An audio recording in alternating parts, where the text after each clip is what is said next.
साहेब 26 जुलै रोजी या राज्याचे मंत्री राठोड साहेब यांचा बोडवणी येथे महामेळावा झाला आणि त्या महामेळाव्यामधून काही महिन्याखाली येऊन ठेपलेल्या नगरपंचायतीमध्ये बंजारी समाजानं मागणी केलेली आहे की बंजारी समाजाचाच वडवणी नगरपंचायतचा नगराध्यक्ष होणार म्हणून कारण नंबर 2ला बंजारा समाज असल्यामुळे येथील बहादर जनता सोळंके घराण्याला पंढरपूरचा विठ्ठल म्हणून पाहते. आपण काय निर्णय घ्याल?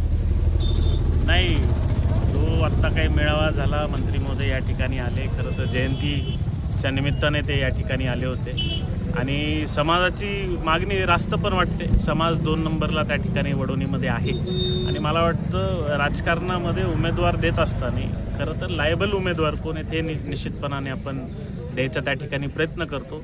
मला वाटतं अजून नगरपंचायतला बराच वेळ आहे, म्हणून येणाऱ्या काळामध्ये एक चांगला उमेदवार आम्ही सुद्धा त्या ठिकाणी द्यायचा प्रयत्न निश्चितपणाने करू. सर, शेवटचा प्रश्न या बाबरी शेठ मुंडे यांनी आपल्यावर प्रतिक्रिया दिलेली आहे की अण्णांना बाळाचे पाय पाळण्यात दिसतात, यामागील उद्देश काय? नाही, आता त्यांना कोणत्या बाळाचे कोणत्या पाळण्यातले पाय बघायची सवय मला माहीत नाही. मी प्रतिक्रिया त्यांची ऐकली. आता त्यांना ते म्हणण्यात आलं मला कशामुळे काय मला आग लागली वगैरे, मिरची लागली असं मी त्यांचं ऐकलं. खरं तर काय, दादा नेहमी या निवडणुकीनंतर त्यांनी असं सांगितलं की बाबा यावेळेस पुढच्या वेळेस मी कदाचित उभा राहणार नाही, मी राहणार नाही, आमच्या कुटुंबातून जयसिंग उभा राहील. ज्यावेळेस ते एका लग्नामध्ये तसं बोलतात की नाही नाही दादाले पक्के ते आता सोडणार नाहीत, याचा अर्थ माझ्या चुलत्यावर कुठेतरी ते आरोप करतात.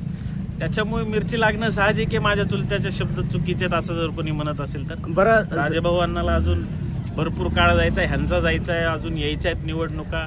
त्याच्यामुळे कशा पद्धतीने काय काय वाटचाल होते ते बघत राहणार. छोटीशी प्रतिक्रिया आहे.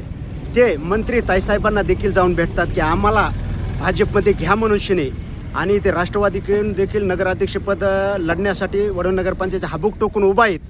तळ्यात मळ्यात तर नाही ना त्यांचं? नाही, त्यांचा इतिहास लोकांनी जास्त बघितलेला आहे. मी एक 15 वर्षात आलेलो आहे. 40 वर्षाचा त्यांचा इतिहास लोकांना माहिती आहे, त्यामुळे लोकांकडून ती प्रतिक्रिया घ्यायला पाहिजे. माजलगाव विधानसभेचे भावी आमदार म्हणून जनता त्यांच्याकडे पाहिजे. ते सन्माननीय जयसिंग भैया सोळंके यांनी सकारात्मक प्रतिक्रिया दिलेली आहे. पत्रकार बाबुराव तिरके, ललित युवकरज, बीड.